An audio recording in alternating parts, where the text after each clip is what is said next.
Back in January of 2012, I went to Arizona and I had the distinct honor and pleasure of sitting down and having a nice long chat with Robert O. Dean. This is actually a pretty special interview, and I'm really very excited that I'm able to share it with you today. Back then, you see, I was interviewing a lot of different people, and Bob was one of them. And it was for the express purpose of putting together a television show which was called Search for Truth, Internet Chatter and Claims Investigated. We've taken it to Hollywood, we've showed it to some television channels and cable stations, and all of them have taken a pass. So that's good news for you, because now you get to see some of the footage that I've shot. I want to explain the quality of this footage. It's basically a copy of a copy, and the reason that is the backup that I'd created was a low bitrate copy. It's something like 6 megabits per second. And there were some mistakes made during the shooting of this thing with microphones. I had a boom pole come in, so it'll look a little hinky, and Bob's going to look close up to the screen. It wasn't my intent to have it framed that way, but because this is a copy and I was trying to edit out the mistakes, it'll look a little funky. Anyhow, so I apologize for that. The other thing that you'll see that's a little odd is a little blurred section, up here, up over here, down over here and stuff. And that was just some data that I'd slapped onto the frame for my personal reference when I was learning how to edit. Anyhow, the data proved to be completely useless anyway, but it's there and it's been blurred out, and it's still watchable. I had to do a little sweetening on the audio, and regardless, I think you'll really enjoy this video. I do want to point out something at about 25-30 minutes into the video, but you'll see that in a little bit, okay? With that, and no further ado, please go ahead and take a look at this wonderful video. Enjoy. My name is Robert Dean. Now, you're retired now. I'm a retired Command Sergeant Major. I retired from the Army in 1976, Walter. 1976. Did you do anything before the Army? No, I was only 20. I went into Officers Candidate School in 1950.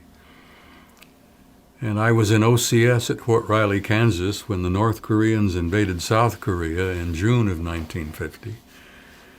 And the next thing I know, I'm a second lieutenant in the infantry on the front lines of Korea, being shot at by a bunch of pissed-off Chinese and North Koreans. And I felt like saying, "Hey guys, I'm not against you. Hey." Anyhow, I led an infantry platoon for over a year in Korea in 1951, in one of the bloodiest wars we've ever had.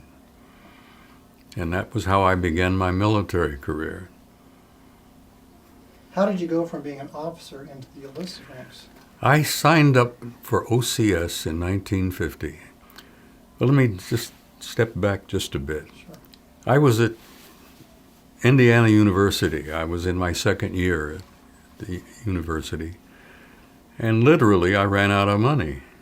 My dad was a railroader, and he didn't have very much. And Pop had paid for 1 year of college, and I had worked hard at odd jobs, and I paid for another year. So at the end of my sophomore year, the coffer was dry, so to speak. And I thought, well, being a smart young man, I had taken some ROTC training. I was qualified to apply for and was accepted for Officers Candidate School. This was in 1950.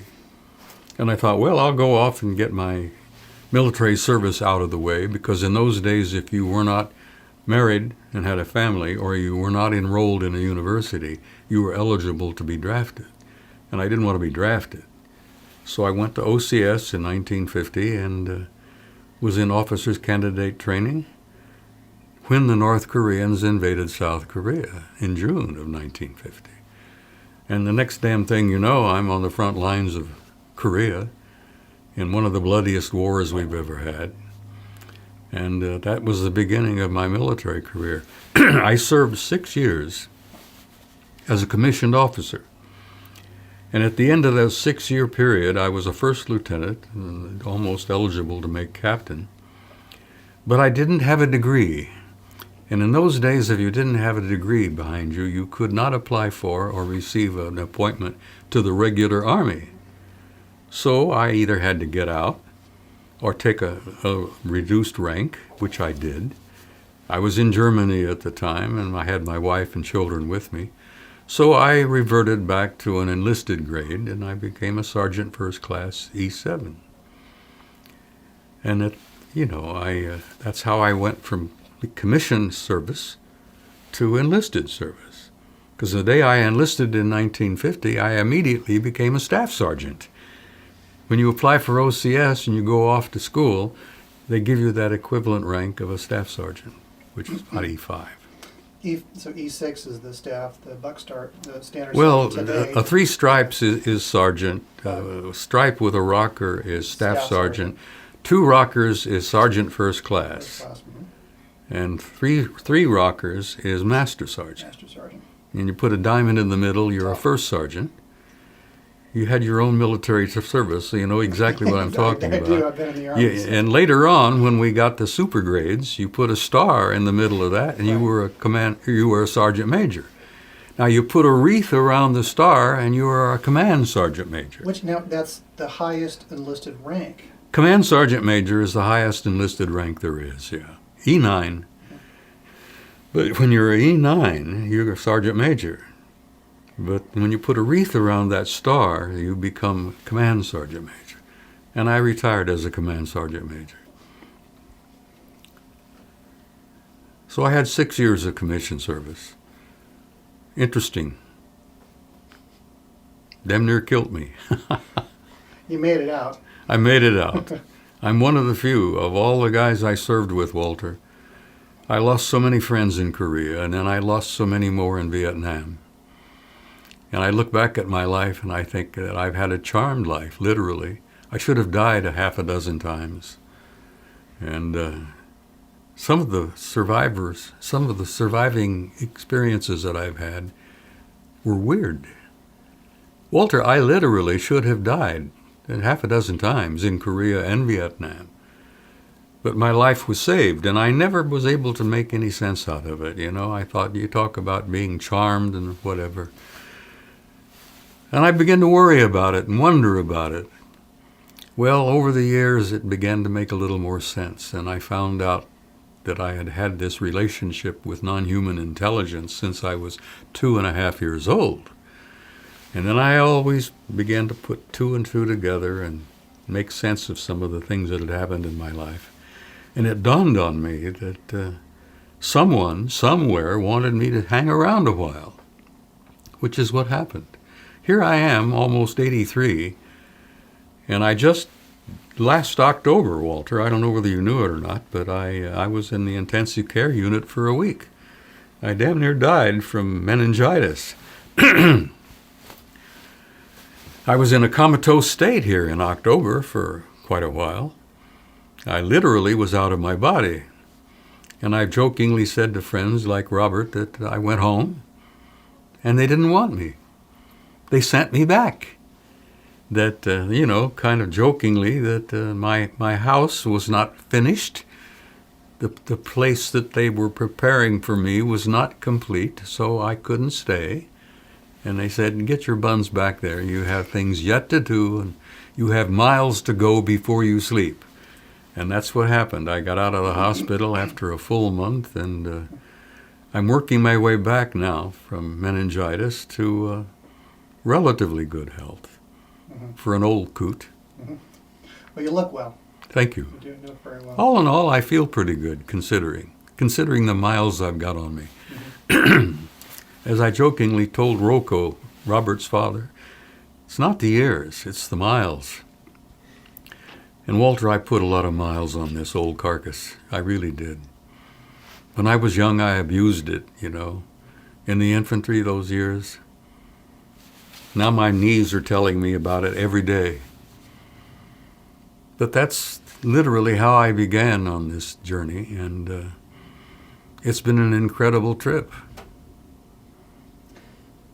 Other than the military, have you been affiliated with a government agency? Well,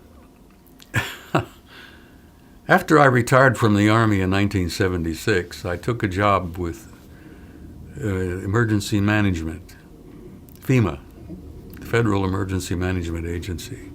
And I literally got myself the equivalent of a master's degree from the Emergency Management Institute in Emmitsburg, Maryland.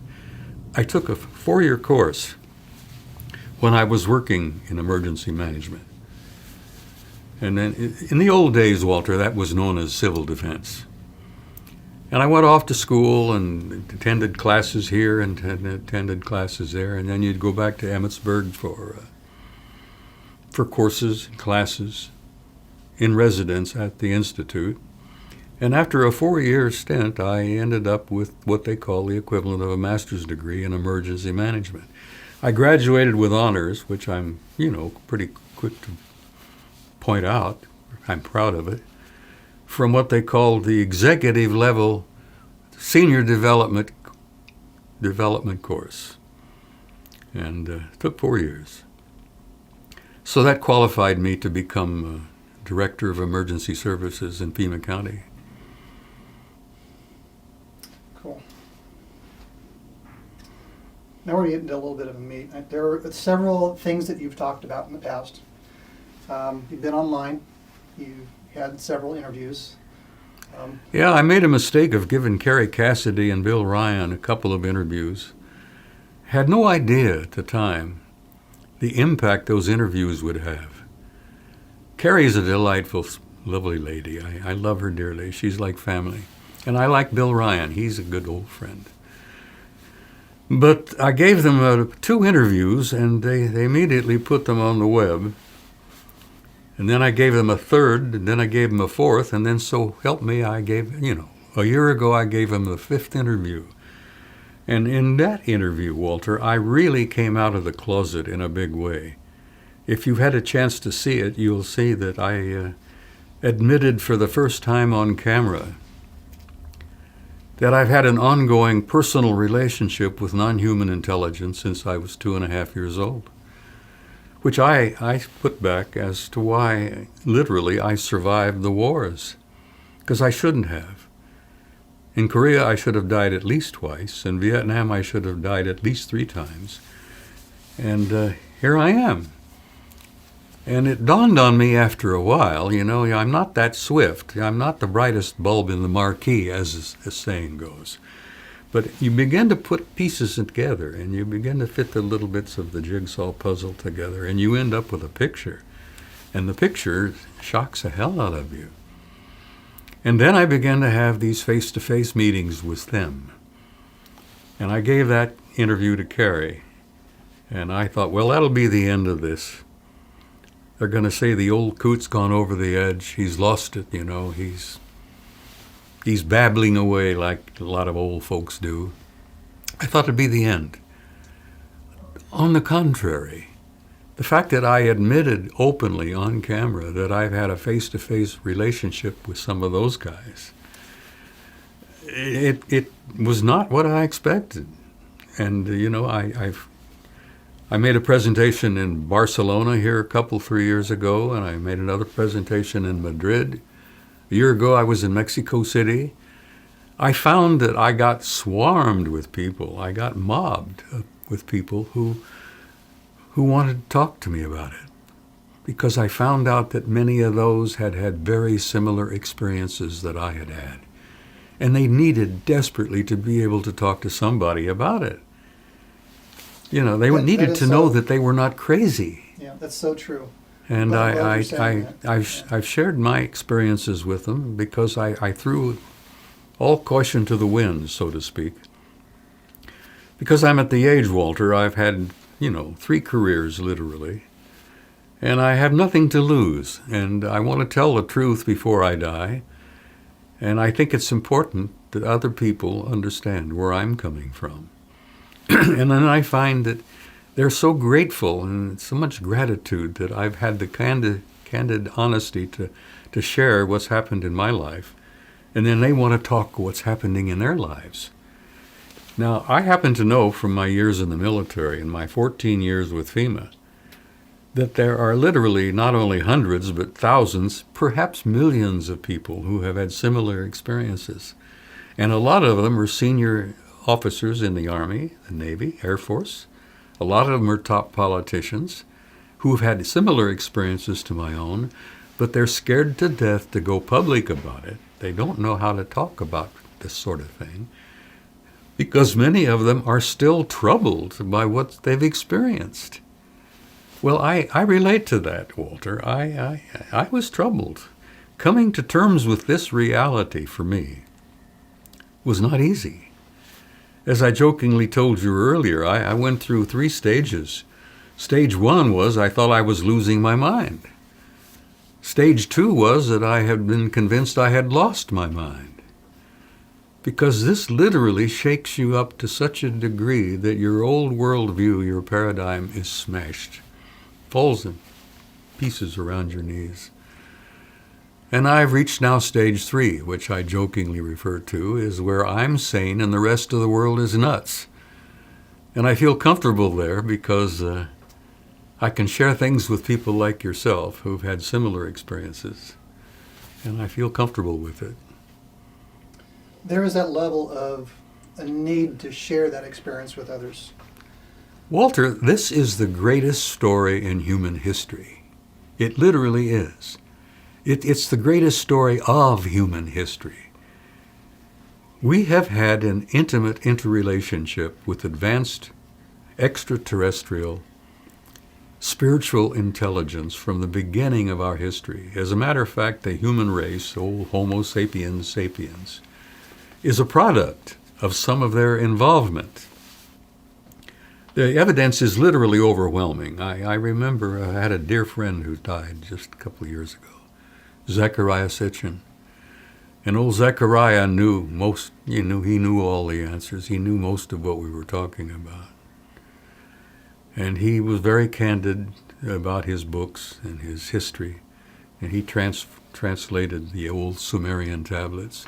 But we've had this intimate interrelationship with advanced intelligence from the very beginning.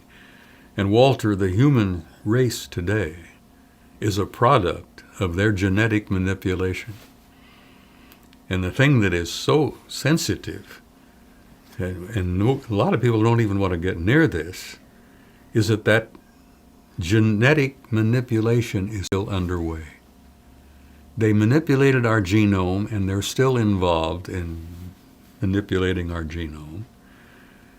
And I have concluded, and I've said this in my presentations repeatedly, that the human race, the human species, is a work in progress. And I kind of jokingly would call us, we are an unfinished masterpiece. We're getting there, but we're not there yet. And that's one of the reasons I feel so compelled. So I'm almost driven, Walter, to speak out openly and publicly and honestly about what I've seen and what I've learned, with the hope that people began to wake up, that people began to pay attention, and they began to ask the basic questions. Who am I? What am I? Why am I here? What's it all about? And if you can get people to do that,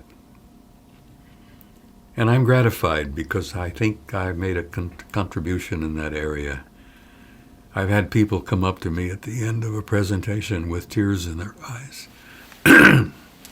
thanking me for sharing what I've experienced, what I've seen, what I've learned, and eager to share their own experiences with me. And that's why I spoke up publicly and openly and sometimes rudely, over the years.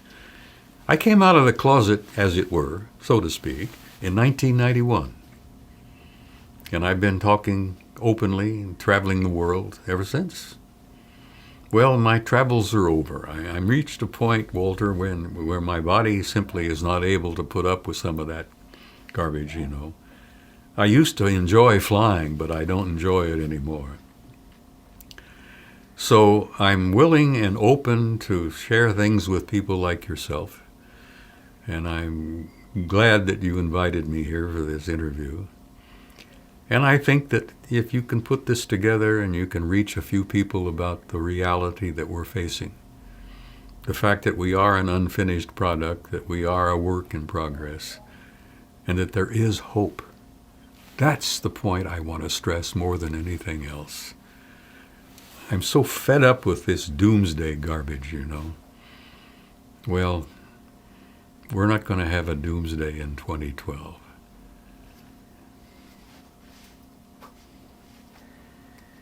You just answered that question. Just check that one off the list. I don't think we're going to have a doomsday either. I think we need to look at the Listen, positive Walter, side. any poor guy who drops dead on Tuesday, Wednesday, Thursday, Friday, his world is over. You know, that's doomsday for him.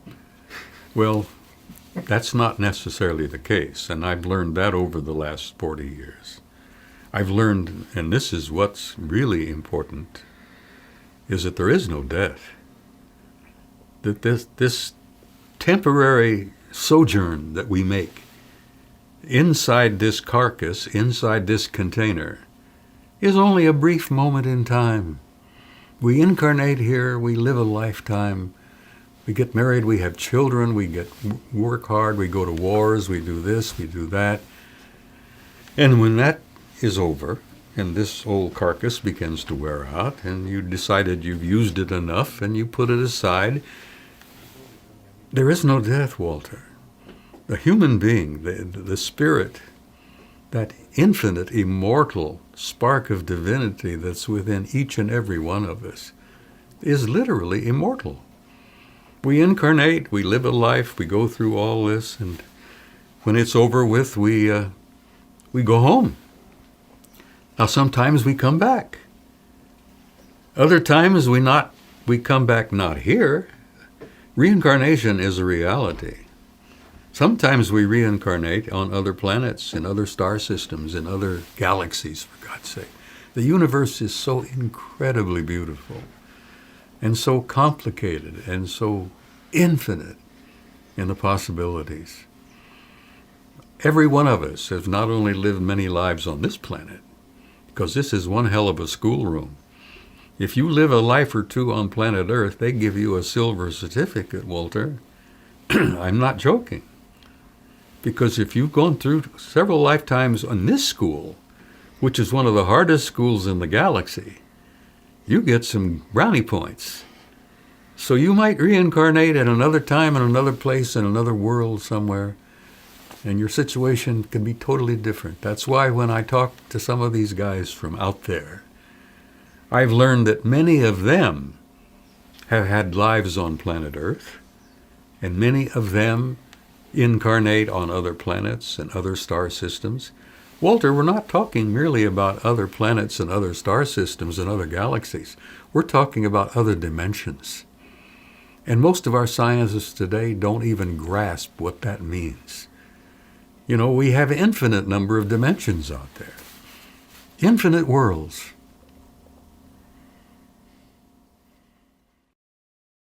At this point in the video, I'd like to point something out that you're about to see. I don't normally cut in the middle here, but I feel it's necessary.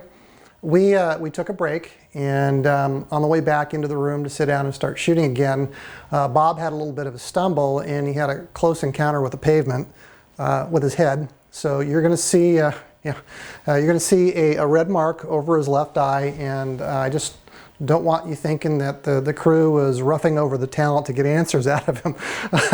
You know, that's just not the case at all. I mean, he was so generous with his time. He was incredibly just riveting with the stories that he had shared with us, and he got really personal. You know, he really, you know, I know this is a long video, but I tell you what, man, the man, he did open up, you know, and shared a lot of really good things.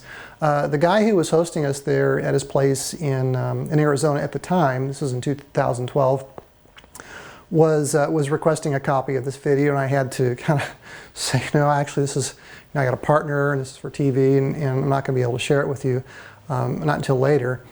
Here we are later now. And anyway, he was saying at the time that Bob had never really opened up as much as he had during the course of this interview. Now, I don't know whether, you know, following my interview with him in 2012, if he had gone out and shared these stories with you all out there. But for me, I mean, it's just, the guy's got some really incredible stories. And I'm going to stop talking and let you listen to the rest of this. And I look forward to hearing your comments later.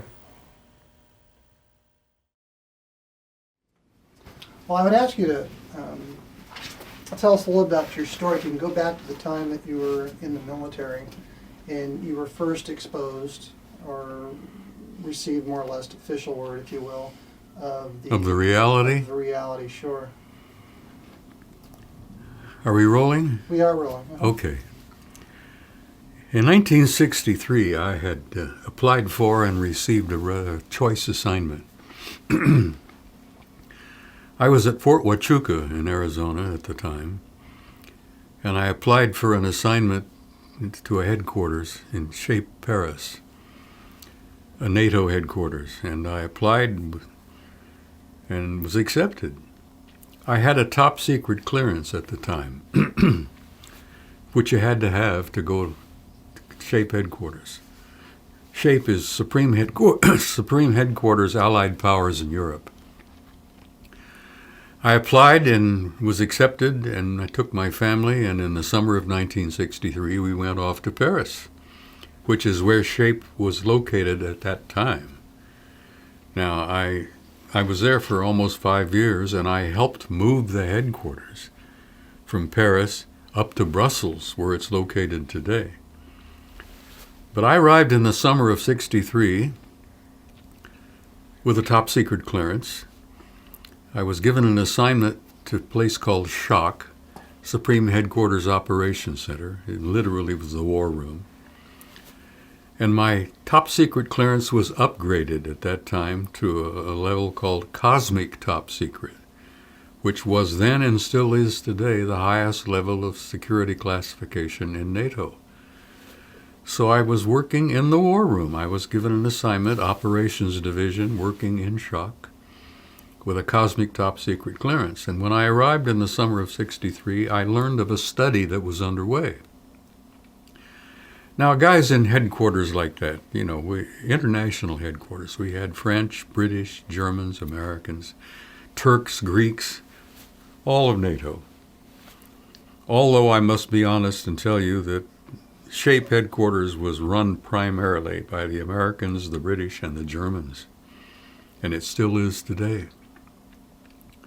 The other nations were involved, but they never contributed very much. They didn't have too many men to assign.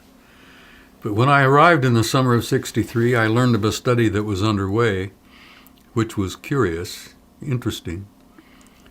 It seems that in 1961, the Warsaw Pact and the Allies, Shape NATO, the Western powers, almost went to war in 61, in February of 61. And the reason was that there were large numbers of circular metallic objects flying in formation all over Europe.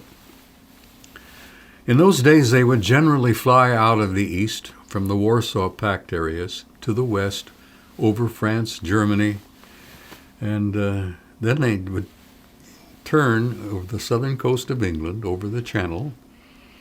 They'd go north, and then they would disappear off of NATO radar over the Norwegian Sea. And these objects were in formation, very obviously under intelligent control. And for a time, the Allies thought they were Soviets. And for a time, we learned that the Soviets thought they belonged to us. And here we are, Europe was divided, armed to the teeth. World War III was just moments away. And this flyover in February of 61 almost triggered a shooting war between the Soviets, the Warsaw Pact, and Shape NATO. Well, a British air marshal, who was Deputy Supreme Allied Commander at the time, decided that he'd had about enough. His name was Sir Thomas Pike. And Air Marshal Pike decided that this has happened a dozen times. We've got to find out what the hell these objects are. Are they Soviets? The Soviets thought they belonged to us for a while. So they initiated a study in February of 61, which was underway when I got there in the summer of 63. And the study was taking place, and there was a lot of gossip, people at headquarters. Psst, psst, psst, psst, psst. Well, they finished the study in the summer of '64 and published it. And I'm still working in the war room with my cosmic top secret clearance. And in the summer of '64, they published this study. They titled it An Assessment. Subtitle, An Evaluation of a Possible Military Threat to Allied Forces in Europe. You know, you look at the cover of it and it didn't say very much. Cosmic top secret. But you turned the pages and you got inside the damn thing. Well, working in the war room, I had access to the vault with my cosmic clearance. I'm working one night, in the middle of the night. We were on long shifts. And sometimes I was on a night shift and I was in, 2 and 3 in the morning. The coffee was too black to drink. All the newspapers, you'd read them, the magazines, you'd read all of that. And you're bored to death. You just, as they say in the military, 90% of it is boredom. And 10% is sheer terror, And so in this one morning, I'm sitting there twiddling my thumbs and nodding off, and this American Air Force colonel had been in the vault, and he picked up this document, and he threw it on my desk, and he says, "Here, Master Sergeant, read this. This will wake you up." And I turned the pages, started getting into the damn thing, and I didn't realize that my life was beginning to change. Because the study was about them. Are they a threat?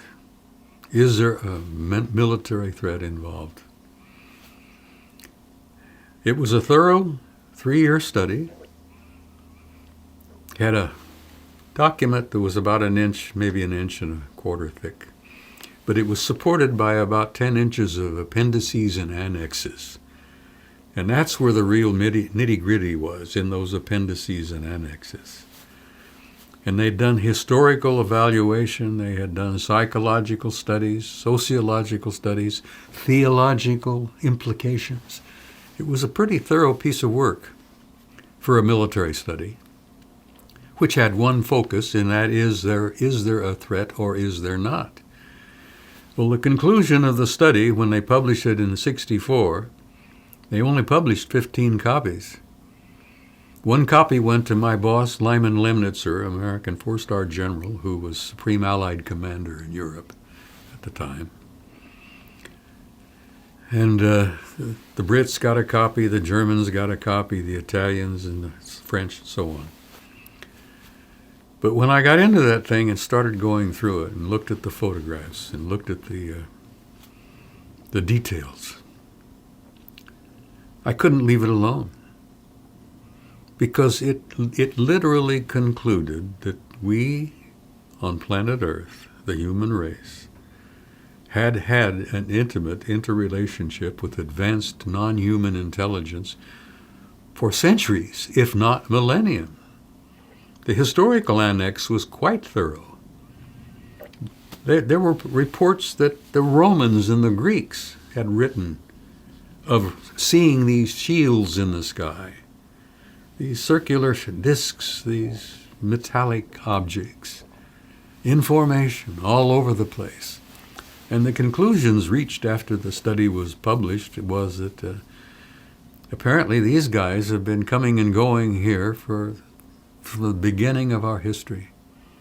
And that no, there was not apparently a threat involved, because if there had been, the repeated demonstrations of their incredibly advanced technology indicated that if they were malevolent or hostile, the game would have been over a long, long time ago. As one of the Air Force generals said, hell, they could have cleaned our clock at any time.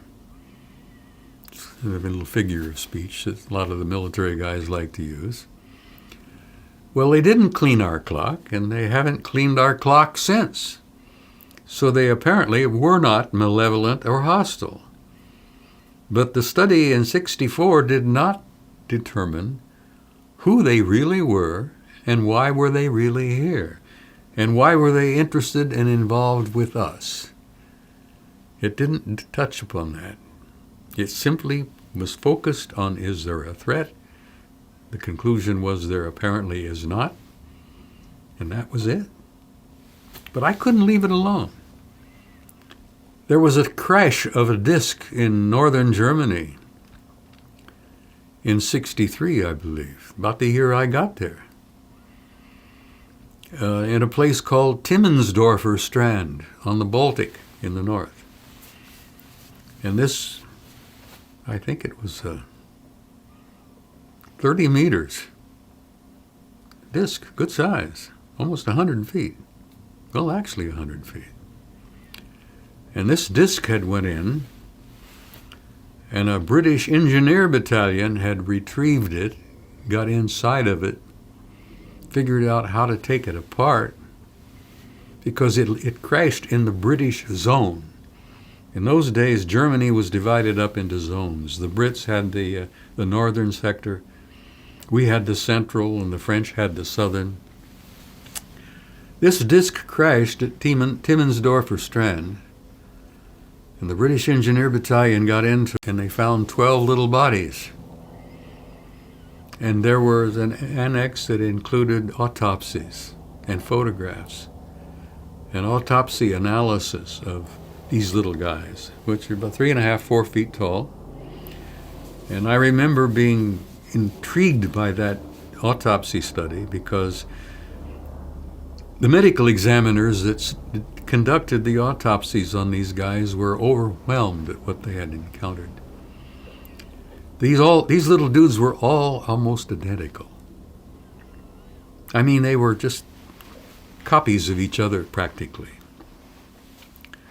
When they got inside their little bodies, they determined that they were biological androids, apparently, that they didn't have a circulatory system quite like ours. There was a little heart kind of thing, and there was a fluid in the body, which they were really intrigued by.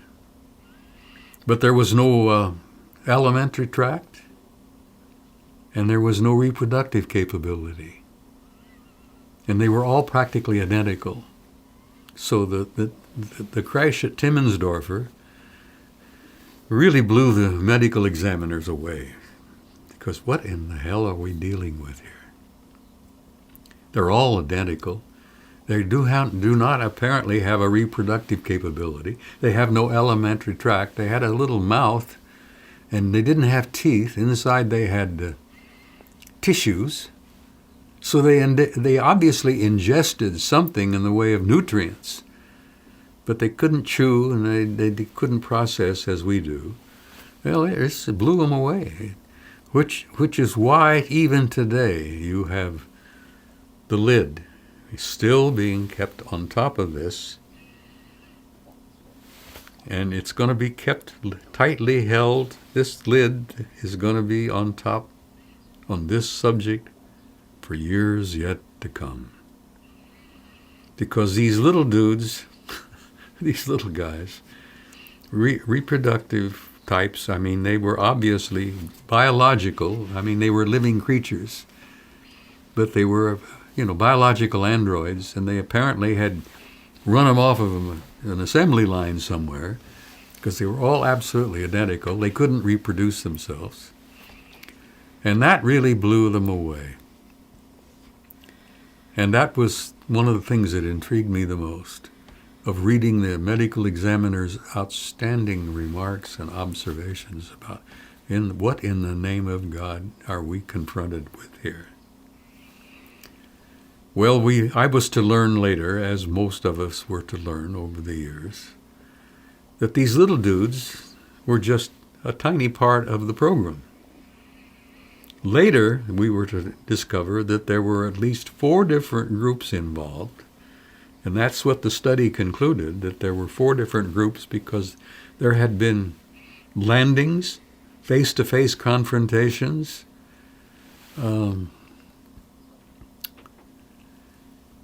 they ran into entities that were not human,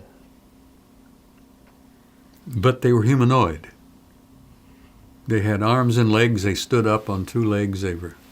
Many of them were 5 feet, 6 feet. Some were even 8 feet. And that really blew them away. But these guys used to land over there in Europe in those days, and they still do. Not just in Europe, but all around the world. We had a couple of cases that were in the study where they landed outside of a little town in Belgium. And there was an old farmer and his wife having dinner one afternoon, and they heard a commotion in the stockyard outside. And the old man with a napkin in his chin here probably had his spoon and fork in his hand, and he goes to the door. And a disc had come in and landed in his back pasture.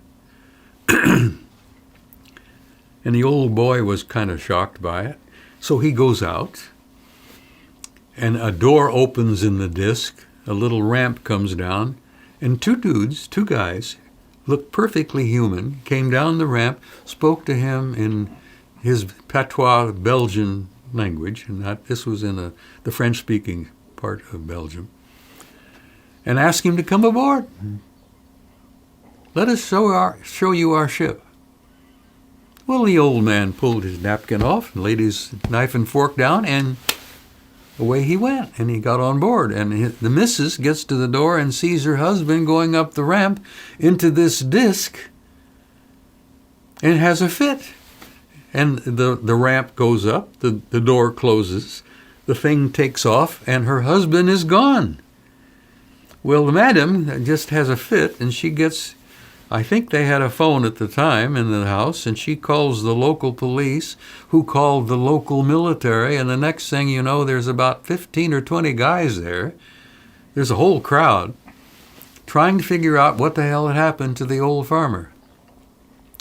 Well, while they're there, this disc comes in, lands in the pasture, the door opens, the ramp comes down, and the old farmer gets out and says, wait till I tell you what I've seen. Man, listen, this is incredible. And he's jabbering away. And of course, the wife is having a fit. And the police and the military are there. And they'd seen the entire thing take place. They whisked the old boy and his wife away to Brussels and kept them for a week. Well, this was only one incident, and this was an orchestrated event, because this is what they did. They did it again in northern Italy. They landed one time 2 days before Christmas. I'm trying to remember the year, but there's an Italian Air Force sergeant on duty, and it's an Italian Air Force base.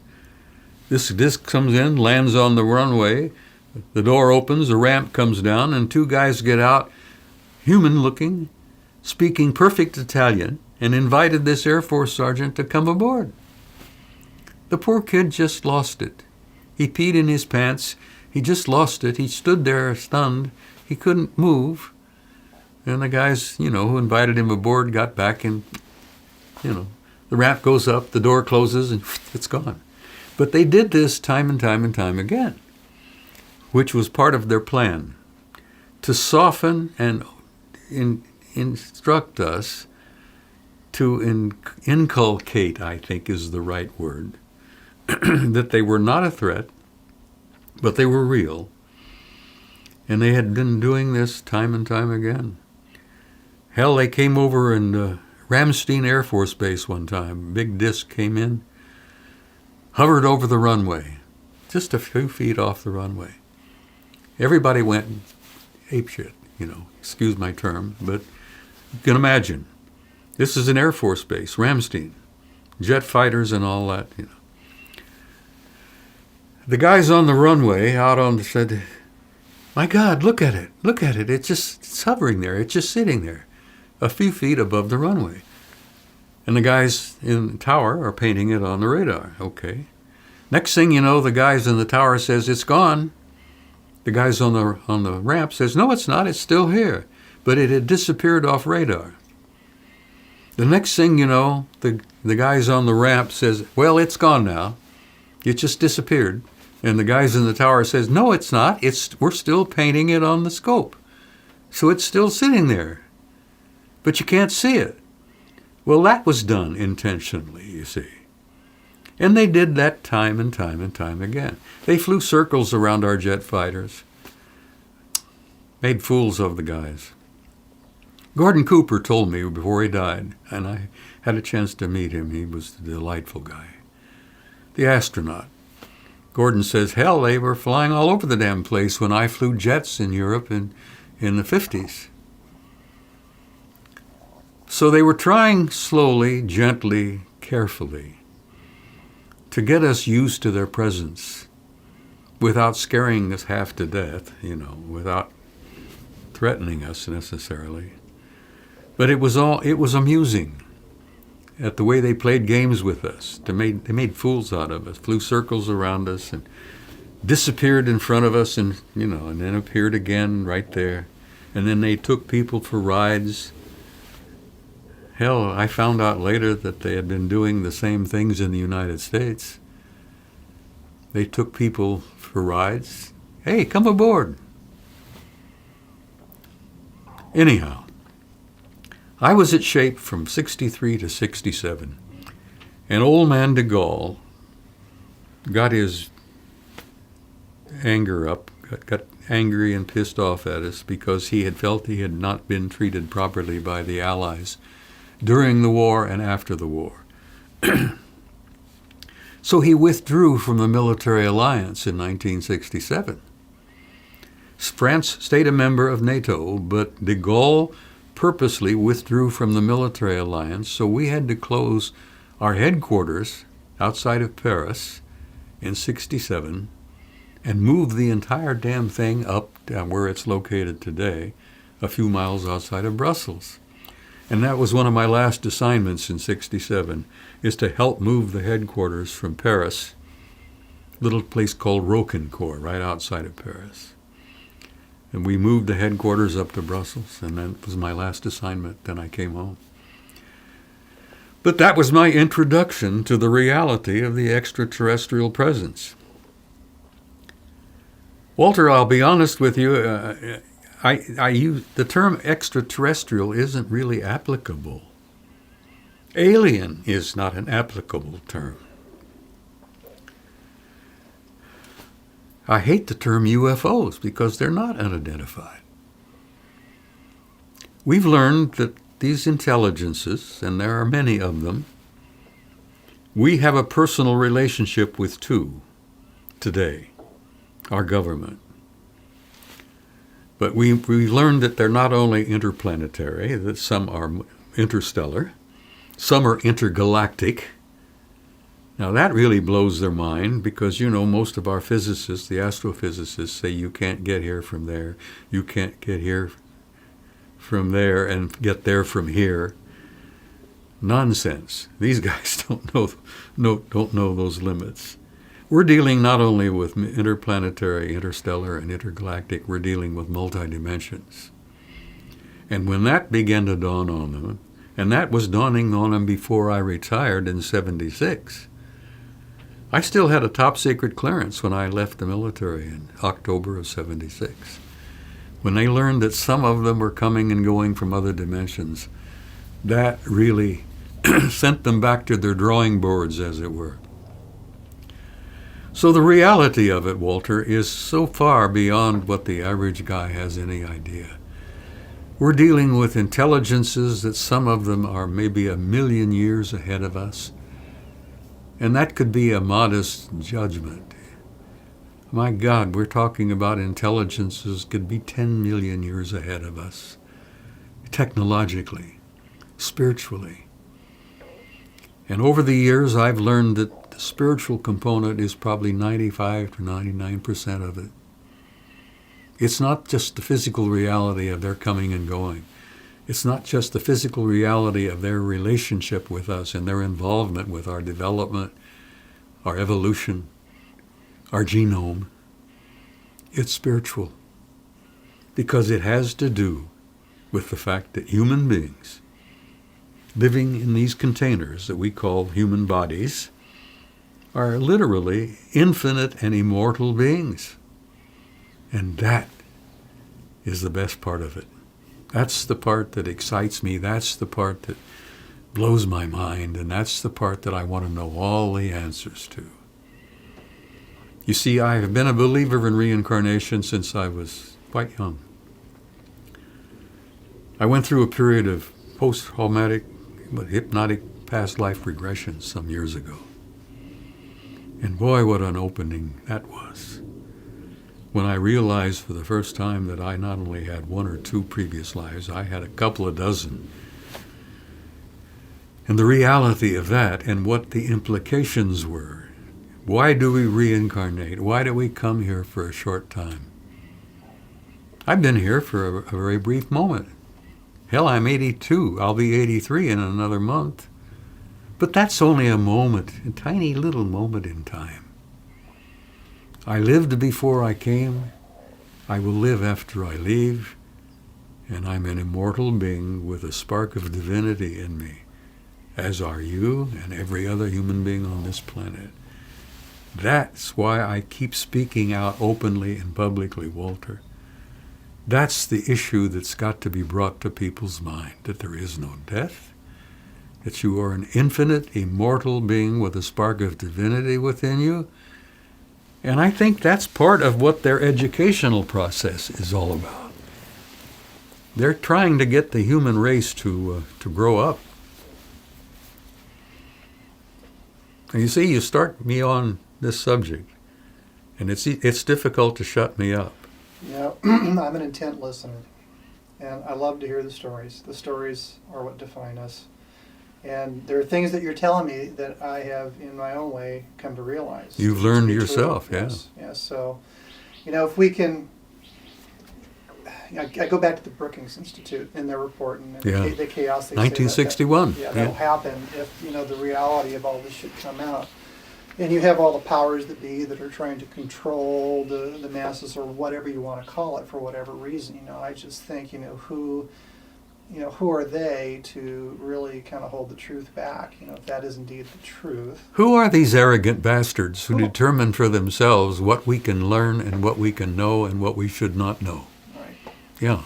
The Brookings report was literally a major factor. You knew it became literally national policy in '61 when it was published. That they determined that if we were to encounter, at some point, an advanced intelligence out there, should we let the common folk know? Should we tell the people?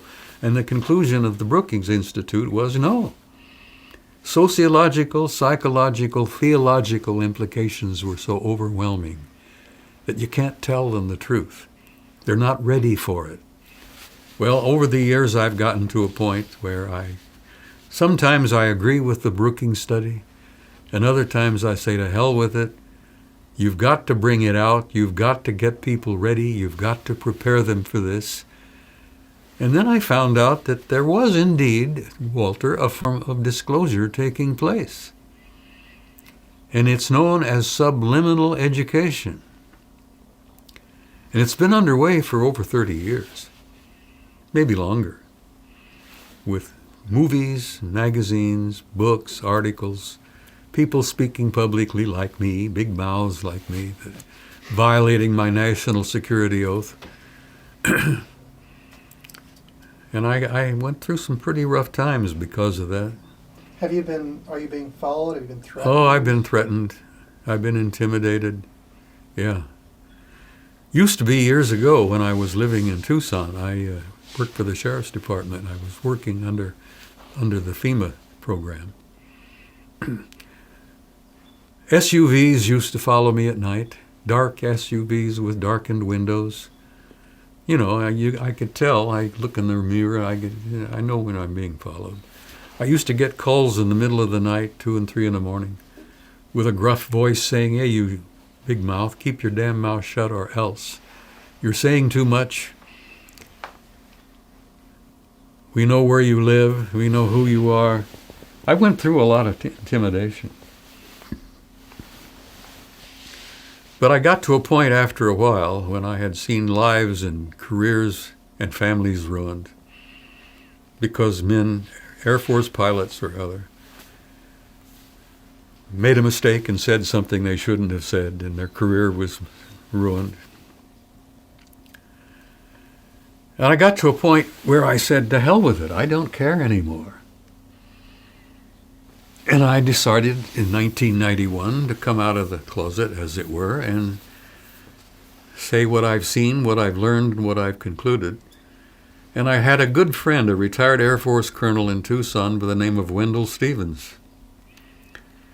And Wendell and I put together in 1991 the world's first UFO conference in Tucson. And I came out of the closet in a big way and started babbling away, and haven't stopped since. I've got to talk because I can't keep this stuff inside of me. It's so important, Walter, as you probably have already concluded. This is the most important issue in human history. It literally deals with who we are, what we are, why we're here, and what this is all about. And it also dispenses with the fear of death. And I think people need to know that they are infinite and immortal beings, and they have a spark of divinity within them. Scientist, specialist. In 1993, he retired from Northrop Grumman. And he told Wendell and I at a conference in 93 that we had put on in Phoenix, right here in town. And he says, we've had hyperluminal flight for 30 years. Now, this is 93. And Wendell and I said, wait a minute. Hyperluminal flight? And he said, yeah. Faster than light. We've had it for over 30 years, and this is in 93. And then when Ben Rich retired in 95, and I quote him when I make my presentations, Ben Rich said, and he was Lockheed Martin? Right. He said, we can take E.T. home. And it was a little bit of humor there, because I think the movie E.T. was playing at about the time. Right. He says, we can take E.T. home. And everybody says, Ben, what are you talking about? He says, if you've seen it on Star Trek, we've got it. We've got technology over here in the desert that you wouldn't believe. And all these little bits and pieces come together. And then you find out that we've had anti-gravity for over 30 years. And everybody gets so hoop-de-doo and upset and excited about Site 51 and the big long runways and the Aurora and the SR-71 and all that gobbledygook. And when you realize that that is all just for the public, that the reality of it is we have anti-gravity, we have hyperluminal flight, and we have been to the stars. Now, big jabberies, characters like me, who doesn't know enough to keep his mouth shut, who shares with people what he's seen, what he's learned, what he's concluded, and he quotes people. I don't just do this off my cuff, I've got facts that support my comments and statements. We literally have a space program that makes NASA look like a bunch of idiots. Which is why NASA says we're probably not going back to the moon. We can't afford it. Bullshit. We probably won't be able to go to Mars for another 20 years. Bullshit. We've been back to the moon. We have a small contingent on the moon, even today. And we've been to Mars, and we have a small contingent on Mars. Well, Bob, let me ask you, what do you think the purposes of that is, to have that small contingent on Mars and the moon? Well, we were invited. That's the only reason we're there. Now, when we first went through the Apollo program, we were flat told at the end of Apollo 17, get off and stay off. because you want to militarize all of this crap. You want to bring military, you want weapons, you want nuclear weapons here and there. They flat told us in those days to get the hell out and stay out, You're not coming until you get your act together and stop trying to militarize the moon and Mars, because there are Martians on Mars. There are survivors of an ancient Martian civilization on Mars, and they're living in a city which the Soviets photographed, the size of Chicago, underground. And I show those photographs in my presentations. Robert, the big thing is control, power and control. If the truth were to come out in the new reality of our new technology that we have, what we have accomplished, it'd blow the hell out of the oil industry. And if that were to happen, the world economy would collapse, you see. So that information has got to be dribbled out in little tiny bits and pieces. The fact that if we were to admit to the world that we have anti-gravity technology and we have hyperluminal flight, we can go to the stars and we've been there, all the rest of this gobbledygook becomes meaningless, you see.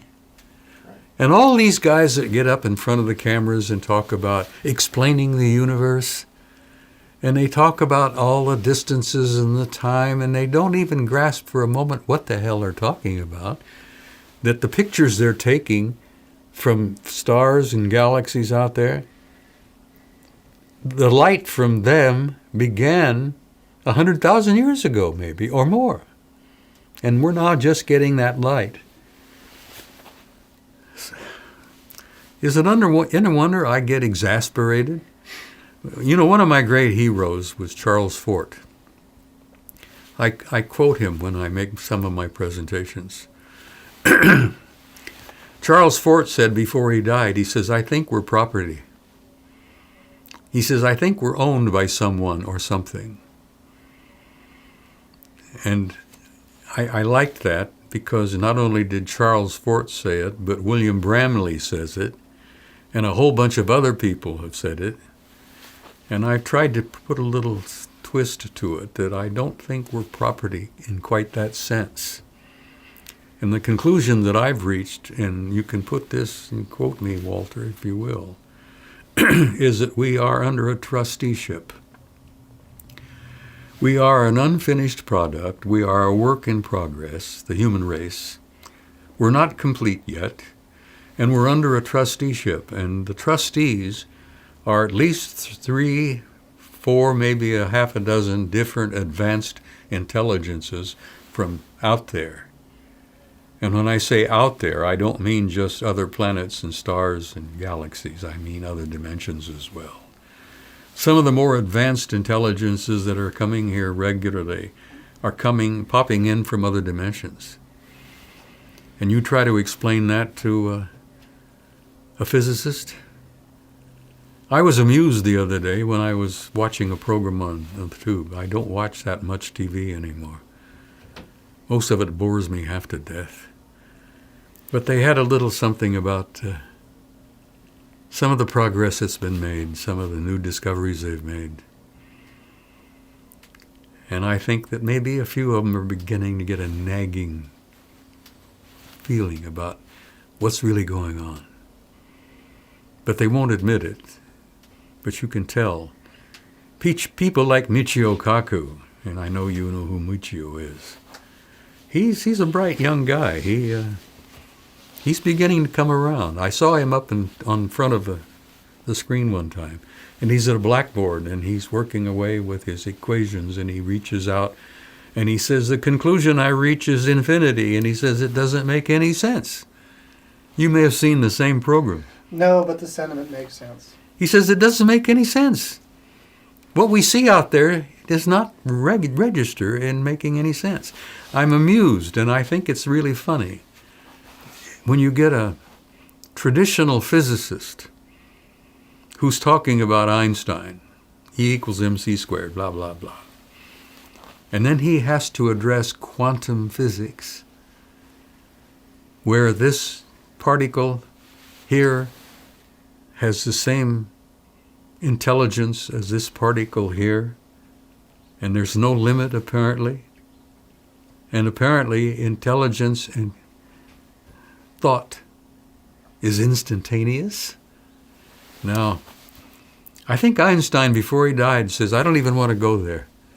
So there were reports that when he was confronted with quantum physics, he said, no, I don't want to address that. I want to bring it back to some of your experiences. Okay. I'm curious about, see, you had mentioned actually meeting them. Yeah. Would you mind sharing with us how that came about and what the experience was like? Well, I have to go back when I was 2.5 years old when they saved my life. I shared this with Carrie one time. When I was just a little tyke, I used to love to go near the water. And then my mother and dad were living in a little place called Covington, Kentucky back then, because Pop worked for the railroad. And down at the end of the block was an enormous industrial canal that had been dredged. It carried ore barges up to the foundry, and it had carried slag back, and so on and so on. This was an industrial canal that had been dredged, and it was steep and about 40 feet down, and barges used to go back and forth. I used to go down there when my mother wasn't aware, and I'd throw little pieces of wood into the water, and then I would throw pebbles at the little pieces of wood. I loved water. I just liked being near it, and that nearest water at that time, beside the Ohio River over here, was that damn canal. And my mother knew I would go over there, and she used to threaten me with an inch of my life. And I went out there one time when she wasn't paying attention, and I toddled down to the canal, and I was throwing little stuff into the water. And I got too close to the edge, and I tumbled in. Steep sides, about 40 feet down. And I'm thrashing around in this canal, trying to grab a hold of the sides of this thing, and the dirt's turning to mud, and I'm splashing, and my little play suit is getting soaking wet, and I thought to myself at the time, Walter, this has been a short trip. My small child's mind reached that level.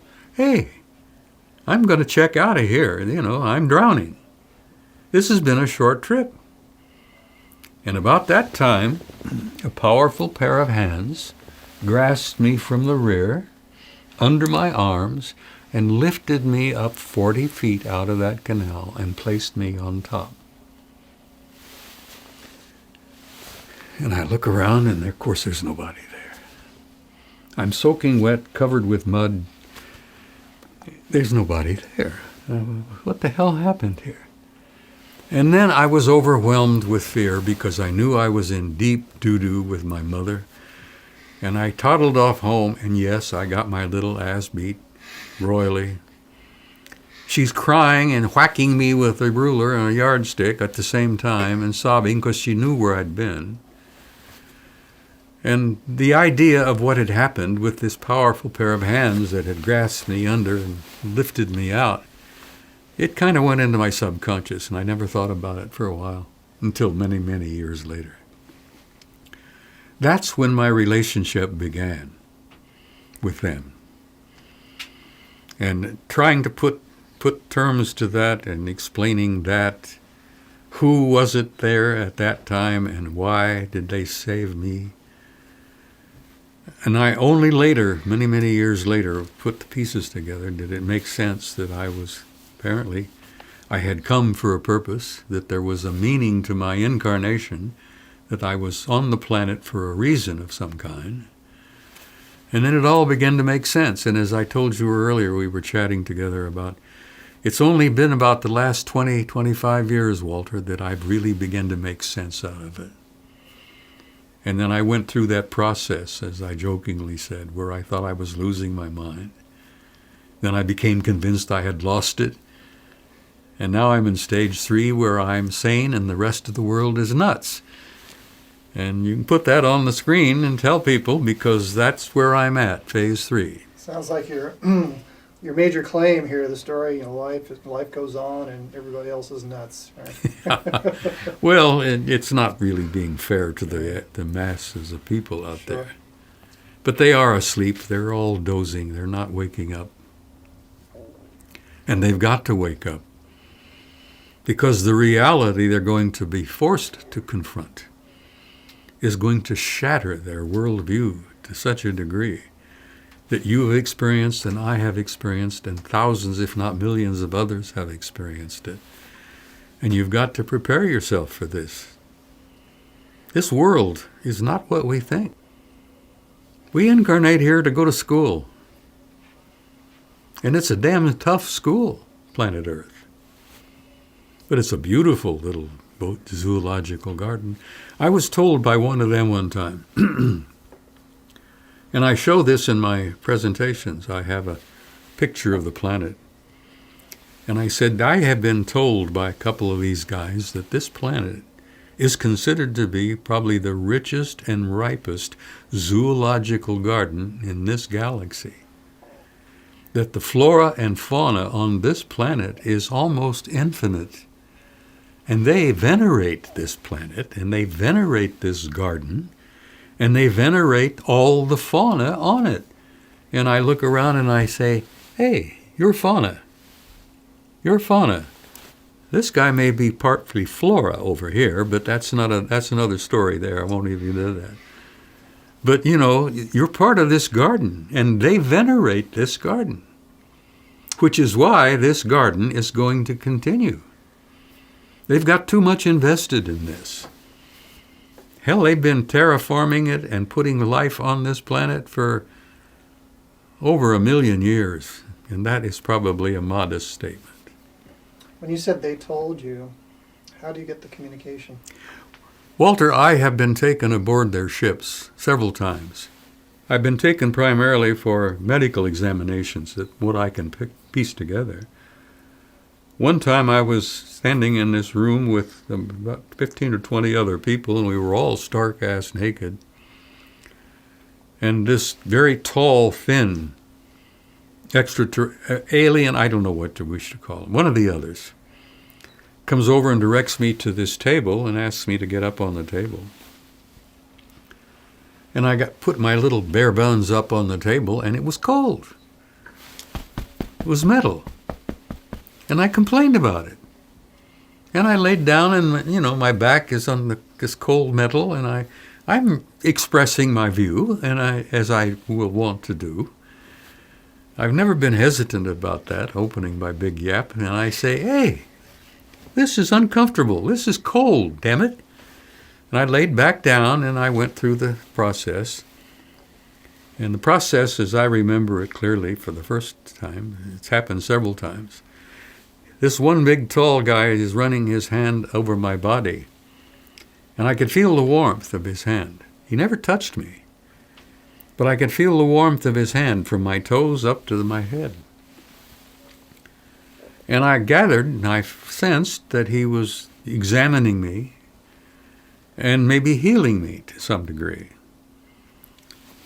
But I had made my point about the fact that that damn table was cold and I didn't enjoy it very much.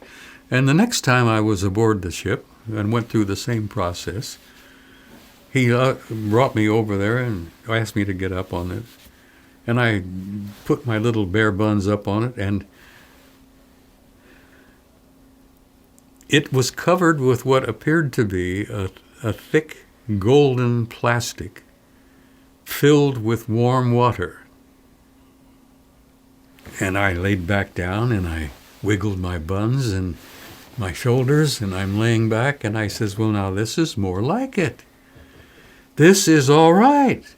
And this big dude, this tall fellow, he must have been 7 feet, got kind of a half grin on his face and said, we thought you would appreciate it.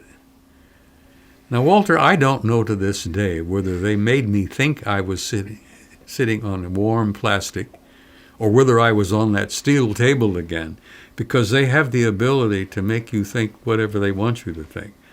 So it could have been the steel table again, and I just thought it was a warm plastic, but at least I thought it felt good.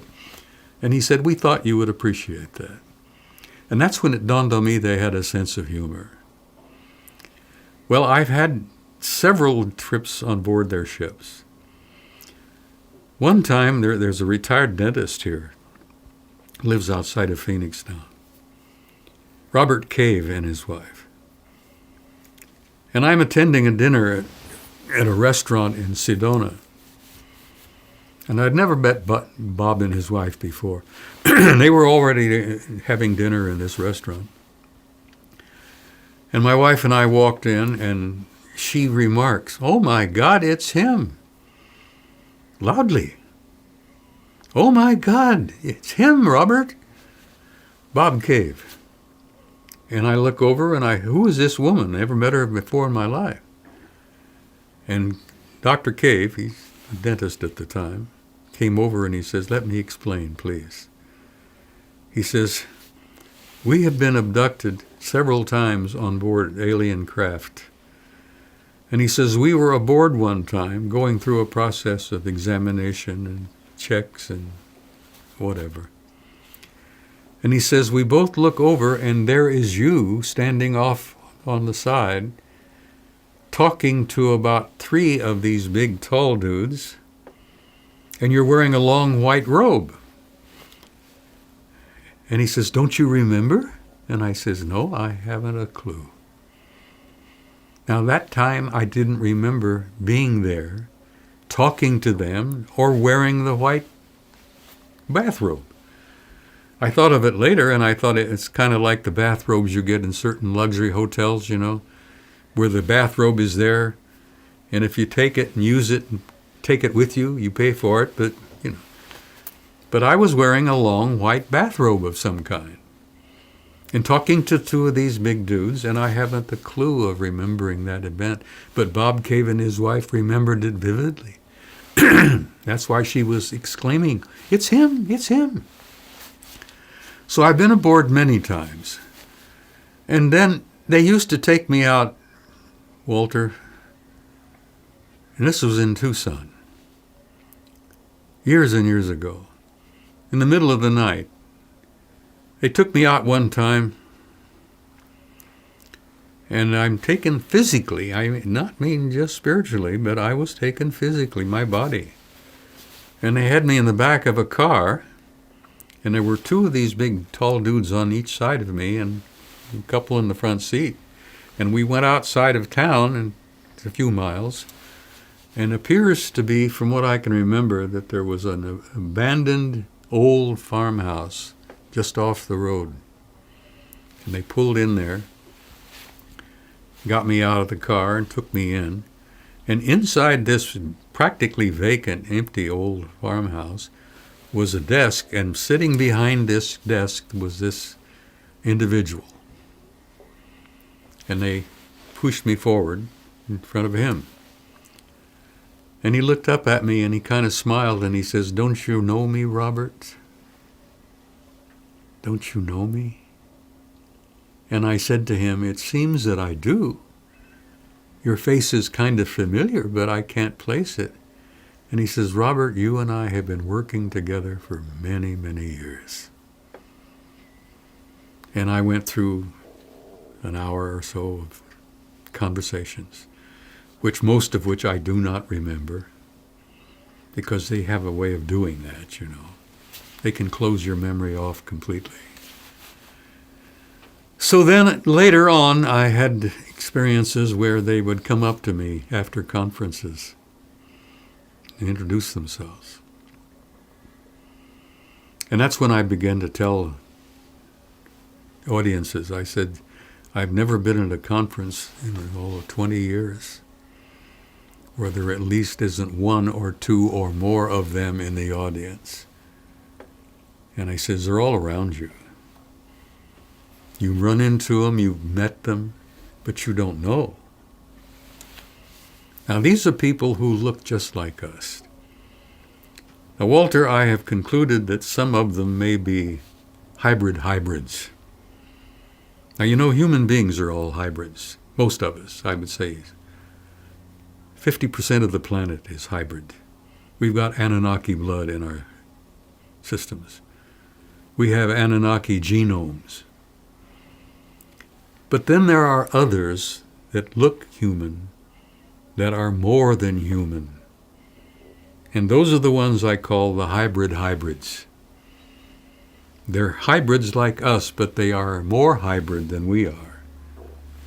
Now, whether they have been purposely created to function as intermediaries between us and them, because when you run into some of them, it's a bit of a shock. You run into some that are humanoid but are not human. You know, you got little guys, and I'm not talking about the hybrid, Grays? androids. When you say android, are we talking about You've got little biological androids that apparently are clones. I mean, they just seem to make them like potato chips. And they're tremendously intellectual, that they have taken advanced intelligence and put the intelligence into that tiny little body. But then you have tall grays that are 5.5 feet, 6, which apparently are biological. I mean, they are evolved creatures from another planet, another life form. Then you've got creatures that I've run into that are enormous, 8, 9 feet, and they're white, not a hair on their body, and the joke is that they're almost like the Michelin Man. This character that they use to advertise Michelin tires, they're white and big, enormous, and so the big guys that you referred to while you were on the craft being... those are tall and thin. Now, I don't mean skinny, Walter. They're not skinny. They're trim. Do they look human, or do they... Well, they do, except when you look into their eyes. That's the thing that I tell people to be careful about. Why? You might think they're human, but if you look into their eyes, you will immediately know and immediately sense that this is more than human. And when you look into their eyes, they have a way of looking at you, Walter, that is very disconcerting, very uncomfortable, because they don't just look at you. They look through you. And the intensity of looking into their eyes, it hits you it's almost a gut reaction. There's an intuitive sense that you're dealing with something that's beyond human. And the emotions are very confusing, because you know immediately you're dealing with an intellect that is far beyond your own. And that's a humbling experience. Oh, is that humbling? When you're looking in the eyes of an intelligence that not only looks through you, but reads you like a book, that is very disconcerting. And it takes getting used to. But then after a time, I began to get used to it, and I found that they have a tremendous sense of humor, which I appreciated, because, you know, that you talk about intelligence that has a sense of humor. You're talking about an intelligence that is somewhat beyond our own. And I appreciate their sense of humor. And I've got to a point where they literally, and I told Carrie this one time, the last interview I gave her, and I thought that would be the end of him, because nobody's going to listen to me ever again. Walter, they picked me up one time, took me out of my bed, took me with them, and they kept me for 6 weeks. And one of the things that caused me to go through a very severe evaluation of my sanity is that they brought me back after having me there with them for 6 weeks and brought me back about 15 minutes after they took me. Now, I knew that they could manipulate matter, and I knew that they could manipulate time, but I didn't think they had that capability. Where they took me to, and Carrie asked me, where were you? And I says, I had no idea. Whether I was on another planet, whether I was in another dimension, I could have been in another galaxy for that matter. All I know is the sun was warm, the water in the little creeks were fresh and clean, pure, the grass was green, and they had a menu of pictures. And they'd show me this little folder with pictures on it, and I could pick what I wanted to eat. And whatever I poked at, or what I told them, they brought me. What did you eat? Pork chops, steak, fried chicken, bacon and eggs. And yeah, I tell people that, and they say, oh, you're out of your fucking mind. And I says, well, I thought I was too. But then it dawned on me this was all real. Now, I says, whether I was actually eating pork chops or not, I don't know. But it sure tasted like a pork chop, because I saw the picture, and I says, I'll have that. And I lived well. I ate regularly, went to the bathroom. They had a little room for me, and I had all the accommodations you get in a 5-star hotel. What did you do for 6 weeks? Oh, ask them questions like crazy. What did you learn? Followed them around, looked around what I thought was their city. It was some kind of a grouping of buildings and offices and laboratories or something. There was no traffic. And there were streets and sidewalks and all, but there were no vehicles. The other thing I think I told Carrie, I never once ever saw any of them eat. They provided me all I needed to eat, whether I was made to think that I was eating pork chops or not, but I sure as hell ate the pork chops and enjoyed them. It could have been like on Star Trek where they, poke a little something in the machine and it makes it for you. I don't know that. But I followed them around and I asked questions incessantly. I just never stopped. And then I found out something that really shocked me. Walter, they were as interested in me as I was in them. And I didn't understand that. Because they kept asking me questions about how I felt, what I thought, how I felt about some of the things that I experienced in my life, like the wars. They wanted to know what my reactions were, what my responses were. And I'm trying to find out who the hell are these guys, There were male and female, and they're very definite. You tell the difference, A male is very masculine, and the female is very feminine. Just very much like us. But they're not like us. They're way the hell ahead of us. They are now where we might be in another 10,000 years. And that is a sobering thing to have to face. You see, I've learned the value of humility. When you confront them face to face, and you get to know a couple of them fairly well, and you look into their eyes, it makes you humble, because you know you're looking at an intelligence that's far beyond what you expected. They may look like us, but once you look into their eyes, you know they're not. I didn't see any children. I asked about that. I says, do you have young people, children? Oh, yes. I says, I don't see any. Well, they're busy. They're going to school. They're doing certain things. All I saw were the adults I went into some of the buildings. I saw one of them was a library. They showed me one library that it looked like it was a computer, a giant computer.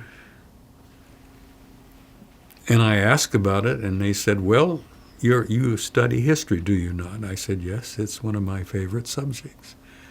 And he says, what is the period of time that you find interesting and exciting? And I says, well, I've always been curious about what really happened 300 BC with a young Macedonian by the name Alexander.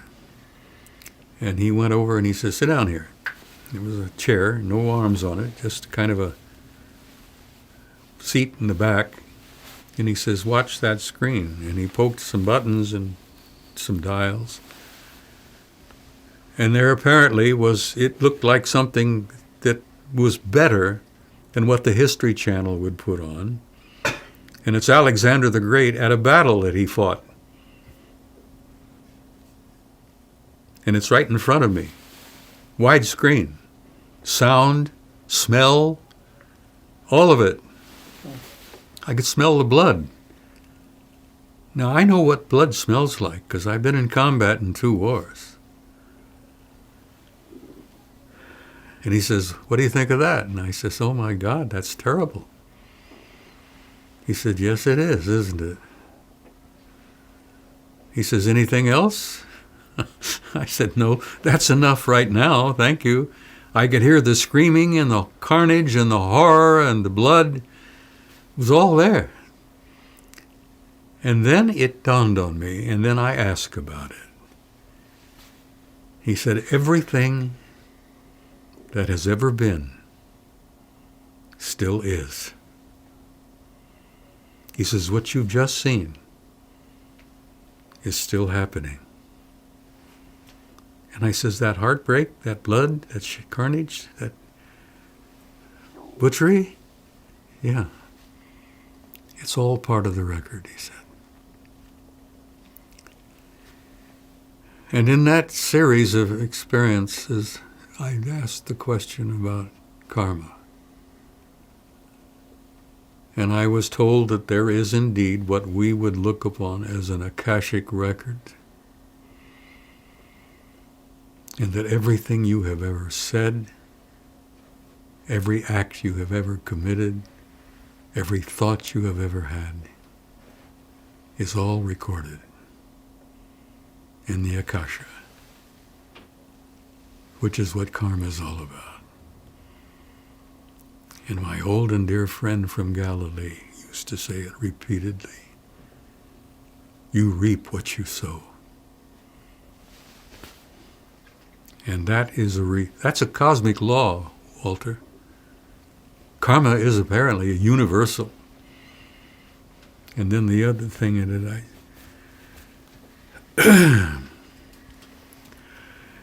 people ask me, what has it all meant to me? And I said, well, I've learned that I'm an immortal being. I've learned that I am infinite. That deep within me is a soul that is infinite, immortal. I learned that there is no death. But I learned that the most important thing, that for me at least, is God is. God exists. There is a God. And to be confronted with that reality is quite a sobering experience. Because I'd been an agnostic most of my life, you know, and I kind of had some interesting hints, some little ideas maybe that there was an old man on a big throne somewhere that was running the whole program, and that I never really believed it. Was never convinced. But when I've been over there and over the other side and been out of body a few times, I've learned that beyond a doubt. That human beings are living immersed in an ocean of consciousness. That everything is alive, including the planet, including space and time. And I haven't grasped that yet, because I can't grasp that space and time has conscious intelligence. But I've been confronted with that reality. Boy, what a change in a life that makes, you know? Sure. All is conscious. I've heard that from our mutual acquaintance friend Ralph Ring. Who? Ralph Ring. Oh, yeah. So we've talked about that. He refers to the ship that he was on as being consciousness. Well, the ships are, I'm sure, alive. I mean, the way they're put together, there's living creature there. Mm-hmm. There's intelligence there. I mean, they just don't put metal, plastic, and whatever together. Mm-hmm. Their ships are intelligent. Their ships are conscious. Some of the things that drove some of our engineers crazy was when they'd get inside of some of the little ones, couldn't find a propulsion system. They could find some little controls where you put your hands. 5 fingers. Some of these little dudes have 5 fingers or 6 fingers. So these little imprints on this control panel have 6 digits. So apparently they put their hands on there, and their minds and the ship becomes one. And so there isn't a propulsion system. Bob Lazar said that they found some of them did have something in the way of an engine, an engine, but it was not something that they could make any sense out of. Mm-hmm. Yeah, it's interesting to take a look at the work of Otis T. Carr. Oh, yes, I remember Are Otis. Yes. Are you familiar with his work? Mm-hmm. Okay, so this is the craft that was built in Hesperia, California. This is the one that Ralph had operated, Mm-hmm. and the same one apparently that the government had confiscated, and they disbanded that whole group. Yeah. Today in Australia, there's a group called a pod. It's a group of people who are building a prototype craft based on that design, and they're close to actually testing it here very soon. They want to be able to test it. There's also a group in California who have modified components of that design and are also close to testing a prototype of free energy, vortex energy from the ether. I've been following them since like last April. Mm. And the way Ralph describes it, he talks about teleportate. Basically, you don't fly it, you operate it. You get in, it's a conscious focus on destination, and you go there. You and the ship become one. I haven't really heard him express it in those terms, but to say that I've heard members of the pod describe it as the man completes the navigation system, Mm-hmm. and Ralph describes it as a teleportation. You think you're there, you move at the speed of thought. They told me that when you travel in space, you travel in time. Mm-hmm. That space-time is a unity. You can't separate it. Mm-hmm. You travel in space, you travel in time. And people have asked me, do they have a time machine? And I said, hell, they've had time travel for 1 million years. I wanted to share one little thing with you that's Sure. fascinating. During the conference in '93 that Wendell and I put on in Phoenix here, one of our speakers, having a senior moment here.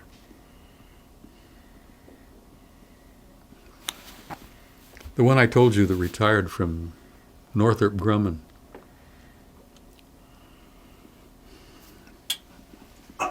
I know who you're talking We all know. about. We all know. We all know it. We all have those moments, don't we? This Huh? is not Ben Rich. And I'm not This- Seaver. We're not talking about Ben Rich. We're talking about... David Froning. Yeah, Okay. it was funny.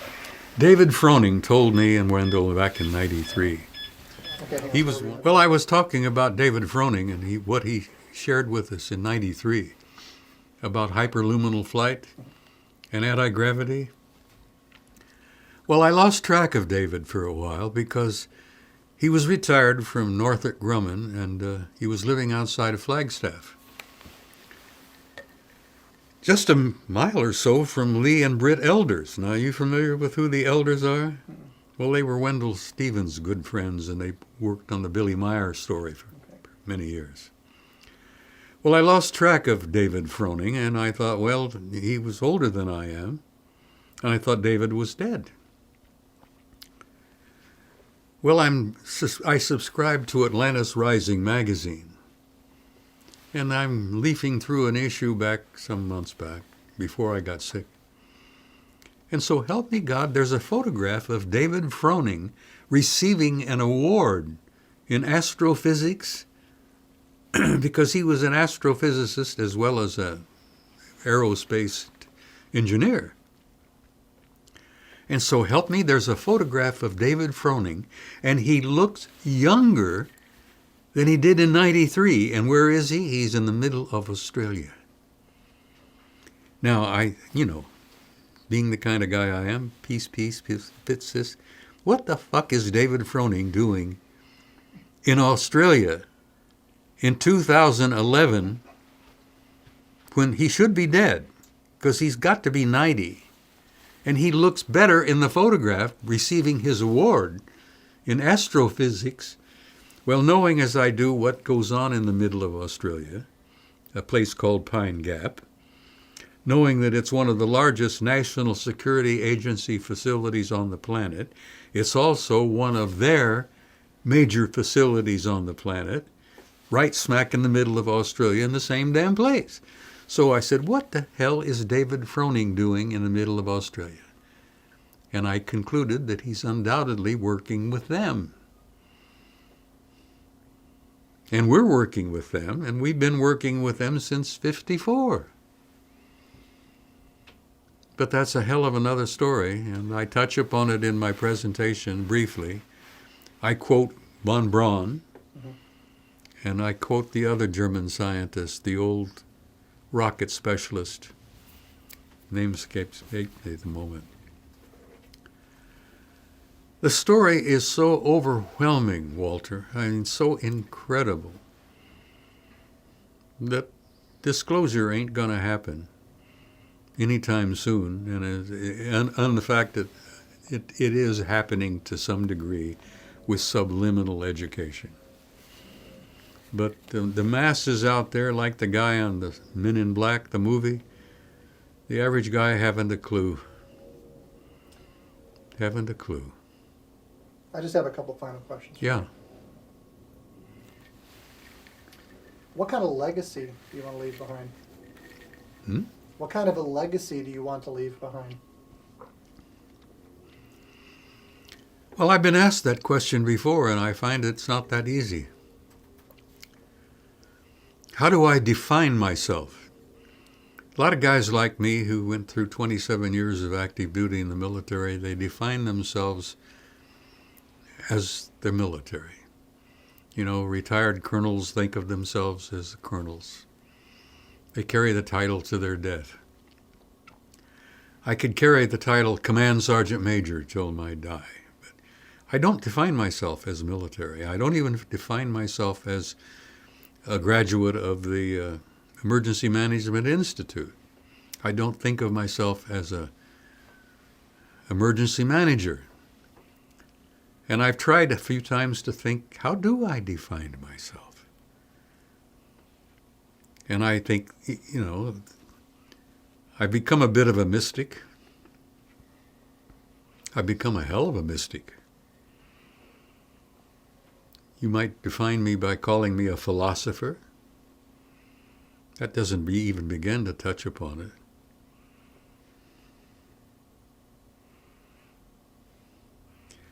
If I could define myself at all and think of myself as Yogananda tried to get all of us to think,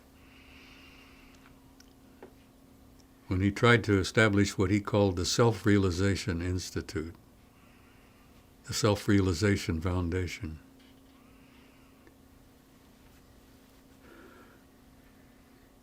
I define myself as an infinite traveler in time and space who've had an opportunity to spend a few short years on planet Earth. And if I've accomplished anything, you talk about legacy, I don't know that there's any such thing as a legacy that I could leave behind. But I've tried desperately to wake people up, to get them to stop to think of who they are, what they are, how incredible this life is, how incredible the universe is. Infinite, infinite, incredible, beautiful. So if I have a legacy at all, Walter, it's just that I've tried to wake people up a little bit. And for my final questions, this is related to the East Eddy Ranch. I saw a short interview that you did, I think it was with Mel Fabregas. Mm. And I think it was during that interview you had talked about remote viewing. Mm-hmm. I'm curious about, it's kind of a multi-part question, what is remote viewing? Is it something you do? Is it accurate? I know it's something you do. You've mentioned doing it. Is it accurate? And if you can tell about what you saw when you RV'd Mount Adams. Mount Adams, yeah. It was a busy place, Mount Adams. Let me tell you a little background here. In 2003, I gave a presentation at the Bay Area Conference in San Jose. And I got up in front of the crowd and I said, look, this is my last presentation. I'm not going to do this anymore. I says, I've had it. I'm up to here. I'm fed up. I says, I'm tired. I'm worn out. I'm sick and tired of the infighting and the rock throwing and the mudslinging and all that. And that's just among the so-called community itself, you know. I've had it. I'm up to here. This bullshit just... So I said, thank you. Good afternoon. I'm out of here. We'll see you again one day. I went back to Phoenix and I became a recluse for 5 years. Literally, I went into seclusion. I'm retired. I'm retired 3 times, you know. I'm comfortable. I've traveled. I've been all over here, there, and everywhere. And for 5 years, I sat there and stewed in my own juices. But I got into some pretty heavy reflection, introspection, meditation. And then I got into some pretty heavy remote viewing, because I had been given advice from people like Joe McMoneagle, who I admire and trust, Ingo Swann, who I respect and admire. And I found that I could do it. Now, according to what Joe McMoneagle says, you know,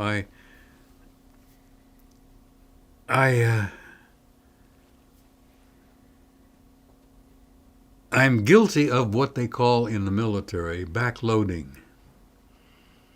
Now, you know that you're familiar with the military process of how they used to do it? I've seen one presentation with the scroll. And Okay. Well, you know, the 2 or 3 guys would do it, and they'd give you a little envelope with sealed, and wouldn't tell you anything other than they'd give you a coordinate or something and so on.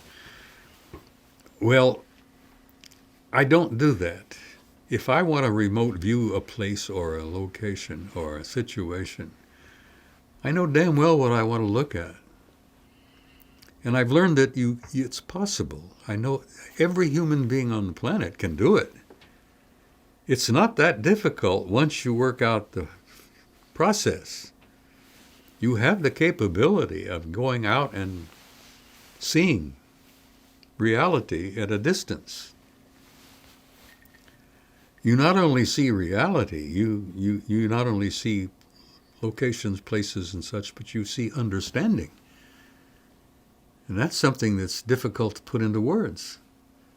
You feel things when you put your concept and your consciousness at a certain place or a different time. And you want to know more about it, and you want to know what's happening there. And you're not just interested in describing the location and the railroad tracks and the road and all of that. You want more. You want an understanding of what's happening and what's taking place. So I'm guilty of what they call backloading. You know, I don't play by the rules. What does that mean, to backload? What does that mean? Picking my own target, as it were. When I heard backload, the first thing I thought of was maybe some sort of pre-program or preconception Mm. of what you might be trying to look at. So in the case of Mount Yeah, Everest, that could be very easy because That's part of it. That's a good term, yeah. okay. But when I was up there with James, he was so involved with Mount Adams and what had been going on up there. And he said that they come in and they literally fly right into the mountain. And of course I had known that they can do that, have done that for centuries. But I sat out there one afternoon all by myself. Hadn't had a bourbon, hadn't had a Jack Daniels, so I was not. That would be front loading. See? Yeah, there you go. There you go.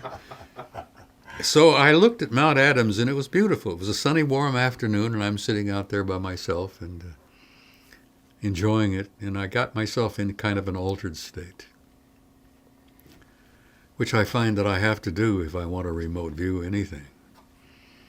And I'm looking at that beautiful snow-capped mountain sitting right in front of me over there. And I put my consciousness inside the damn mountain, and I found out that there is all kinds of crap going on inside that mountain. And my first thought was, I'm looking at U.S. military operations of some kind. And then it dawned on me that I'm looking at, 2 or 3 life forms from somewhere else inside that mountain, and it's a pretty busy hive. And I can tell, James says they fly in and out of the damn thing all the time, and I can understand it. There's a pretty large facility there. Now, I didn't stay in that long enough to figure out what they're really doing there, except that they are there and they are doing something there. Now, Ingo remote viewed Pine Gap, and he says, the damn place is an R&R center. Yeah. And people say, a lot of people who weren't in the military, what the hell is R&R? Well, it's rest and relaxation. He says Pine Gap is their R&R center. And I've jokingly said in several conferences and presentations that any advanced intelligence that deals regularly, continually with human beings needs rest and relaxation. God, you need to get away and find some R&R sometime. Now, how they entertain themselves in that R&R center, I don't know, but I have been told by one of them that one of their favorite pastimes when they're aboard ship out there in orbit is they watch human television. They find us hilarious. And I do the same thing if I'm, what do they call it, surfing on the net, on the tube. Sometimes I'll hit something and I don't want to watch that, but I'll turn the volume off and watch. And one of the things I joke about is watching Dancing with the Stars. Now, if you turn on Dancing with the Stars and turn the volume off and watch on the screen what they're doing, it is hilarious.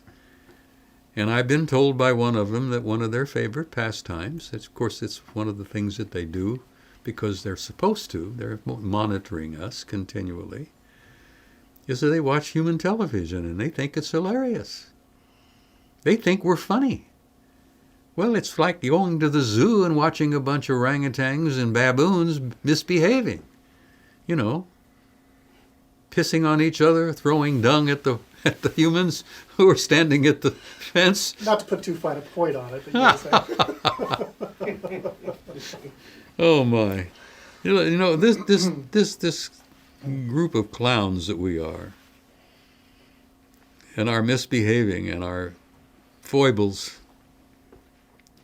You've got to have a sense of humor about this because we are hilarious. We are a bunch of damn baboons going about our business. Silly-ass business as it is. Yeah. But I've enjoyed this little time with you this afternoon. So I appreciate you taking all this time to do that. It's my pleasure. I've enjoyed this immensely because you sharing with me earlier, as you did, about your personal experiences means a great deal to me. And it made me make a point that I wanted you to realize that you're not alone. That you've opened a door into a new world that you haven't even seen. No, I haven't, and I know that. I'm very anxious about the future. And what's Well, coming. if you've reached a point emotionally and spiritually. I believe that I am. I'm thoroughly. Well, prepared it and strikes ready for me it. that you are. Yeah. If you're ready, they'll give you more and more and more. Mm-hmm. And they'll load you down, my boy. Yeah, I'm like. And they'll start laying things on you like they laid on me about their being able to manipulate matter and time. Yeah. Now, I'm still trying to come to terms with that. Sure. I spent 6 weeks with those guys. Well, you know what I've heard. I've done a lot of reading. I've read a lot of books, and I've looked at a lot of videos, and just education. Who are the scientists? What are they saying? Theories about gravity and all this. I mean, Ralph has binders of stuff on science like this that I've just poured over, and have looked at all these various theories. But the bit about time, relationship between time and gravity. Out there, what kind of gravity is there? So they talk about when you enter this atmosphere here on this planet, that's where you have the linear time begin. Yeah. So you talk away. It's entirely possible you've gone away for 6 weeks. You immerse yourself in 15 time minutes here. Yes. Yeah. I believe Out that's there, entirely there is no possible. such thing as time. Not as we understand it. Sure. I'm still coming to terms with that. But I can deal with it now. I mean, I'm not wondering whether I'm sane or insane or not anymore. I think I'm about as sane as anybody can be. For me, I'm just driven to get close enough. I just want to see it for myself. You hear the stories, yours being one of them, right? Several of them, right? You go back to, way back when you read the book that they He wrote. pulled it out of a file cabinet Yeah. and read the manuals. Right. So here I am. I come along. He's reading this, but I'm like in diapers. He's reading this stuff, right? So. What do you think I am? Well, yeah, no doubt. But I want to see it. These are great. All right. Why is a lot of the why questions? Who are we? Why are we here? Where are we going? Who are we really? And that realization. People talk about realizing their mortality. And now after I've realized my mortality in the military, I've gotten out. Now I'm on this path, and I've realized my immortality. Yeah. And who we are. And You're beginning to realize your infinity. it's just the beginning. Right. Let me tell you a little amusing story, which I think is kind of amusing and yet heartbreaking. One of my dear friends is Whitley Strieber. Okay. He's got a new book out. He wrote Communion, right? Right. Yes. Yeah, I read his book. His new book is him trying to deal with the reality of what happened in communion. Communion scared the piss out of me. It scared the piss out of Whitley. I read that book. Holy He wrote it cow. as a form of therapy. Yeah, did he? Yeah. But his new book that's out yeah. is literally an address to make sense of what he experienced in communion. And he's still confronting things that he cannot deal with. For example, in the first 2 chapters, there's an incident he talks about where he ran into an old friend with the aliens,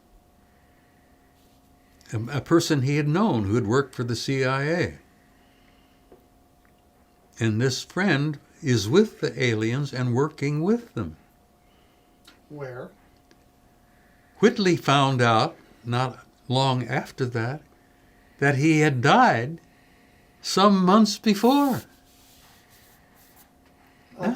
What? Yes. So Whitley is meeting this old friend and shaking hands and reminiscing because this old friend is working with the aliens, and he found out later that he had died 6 months before that. Now, Whitley is trying to deal with that. Do you know Whitley? Do you know him personally? I know Whitley. Okay. I've known him for years. Okay. He's a good friend. Yeah.